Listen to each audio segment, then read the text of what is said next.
What's goody? Early morning grind. We back at some breaking news came through yesterday about Danny Jacobs, which is your boy CJ Goodfellow at the Boxing Clinic, and he inked the deal with Matchroom, Eddie Hearn's Matchroom, which is fantastic. Eddie Hearns, like I said in video, was just talking about bringing Matchroom over to the United States, and that's good. More competition, man. We're gonna get the fights that we want, hopefully. I know that sounds a little funny, but it is what it is. I ain't gonna elaborate on it till later. But now Danny Jacobs has an opponent, Luís Arias. Hopefully I pronounced his name right. Former TMT fighter. And Al Haymon is back working with HBO. I thought HBO was getting out the boxing game. I really did. But you remember Luis Cuba from Mayweather Promotions? He broke away from Mayweather Promotions, and I think he went over to Top Rank. I don't know who he's with now, but he was always one of the more intriguing upper echelon prospects that Mayweather Promotions had in the beginning.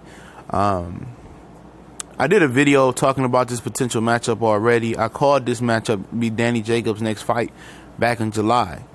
Now, Danny Jacobs has been having issues trying to secure a fight date. And he says under this HBO deal, he wants to be more active. And it's funny how they extended an HBO pack with him and not Andre Ward. And a lot of people think that might have made Andre Ward walk out the game. But Danny Jacobs deserved this, man. He had a good fight versus Golovkin. They looking to make Golovkin Danny Jacobs to the Golovkin Canelo. So I'm gonna say this real quick because I already talked about this fight in another video. I'm gonna link the fight, link the article in the description. Excuse me, just woke up. But Jamar Charlo is the next guy that can get a shot at HBO now because Jarell Miller is on this card as well. A lot of black fight fans say he was hearing that he was gonna be it was Jarell Miller and Dylan White under negotiations. Maybe that can get that fight on this card. Now Eddie Hearn is promoting Danny Jacobs. And honestly, this is a solid fight right here for Cuba and Danny. Cuba can win this fight. He got the aggressive style. He got enough power to put Danny up out of there. He got the style to make it tough on Danny. Danny been out the ring for a minute. Get off a short little 2 cents on it. He been out the ring for a minute, and Cuba, I think he been out the ring for a minute as well. Good pressure fighter in Cuba. And Miller, I hope the Dylan White lands on this. I think it's the November 11th card. It is. Hope Dylan White lands on it, man. Him and Miller and White, bad blood there. Might get Chisora. You might get Christian Hammer. You might get Manuel Char. There's a few guys out there. You might get Charles Martin. A few guys out there for him, for Miller to fight. But it's a return of Al Haymon to HBO. And if you didn't know, people saying, "Oh, Danny Jacobs, he left Al Haymon in Premier Boxing League." No, he did not leave Premier Boxing Champions. Premier Boxing Champions is not.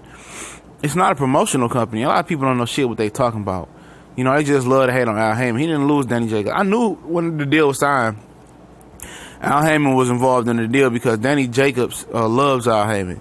Speaks dearly of him. Said when he got cancer, he was there from every step of the way, anything he needed. And they fought through that, and he got through that. And Danny Jacobs and Andre Berto was two of his first young guns coming out the Olympics. His first amateur guys. Vernon Forrest got Al Haymon into boxing, big Al Haymon to get him into boxing. I dropped a video on that in the boxing clinic a couple months ago, Sam Washington telling him how Al Haymon got into boxing. But, it's clear that, HBO dropped Top Rank. And I'm like, shit, they ain't got nobody but main events and Golden Boy over there. I said, shit, I don't know how they going to make it in boxing. I think they pulling out because AT&T is acquiring HBO. And HBO goes back to where they need to go. They go back to Al Haymon, man, for some help. They stopped working with Al Haymon because they said Al Haymon was milking them. I think Bob Aaron was mind fucking HBO's Ken Hirschman. I think that's the executive over the boxing. I think he was mind fucking them. Saying we can do this, we can do that. And at the end of the day, Top Rank wasn't delivering shit. They was supposed to, and that's why they pushed Top Rank out the door on ESPN. Top Rank ain't delivering shit. They supposed to. They're not delivering million views on ESPN. So HBO ain't losing no sleep over Top Rank and they in-house bullshit fights.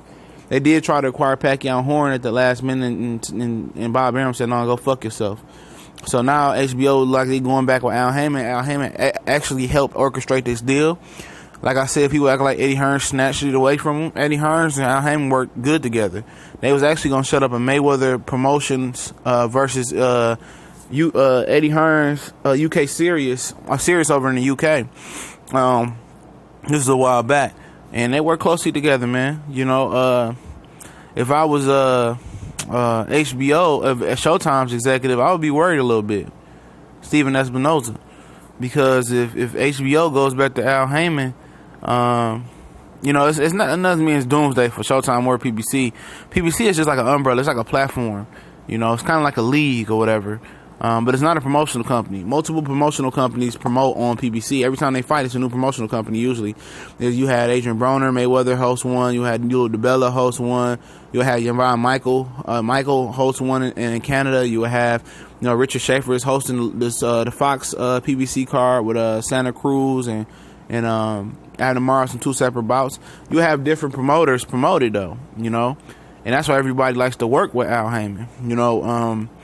You know, he spreads the wealth around. If he goes to HBO, you know, it works for HBO. They had to go somewhere. And I know they hated to go back to Al Haymon, but they had to go somewhere for somebody with a lot of boxers and to fill that void that Top Rank had. Because Top Rank had some damn good boxers.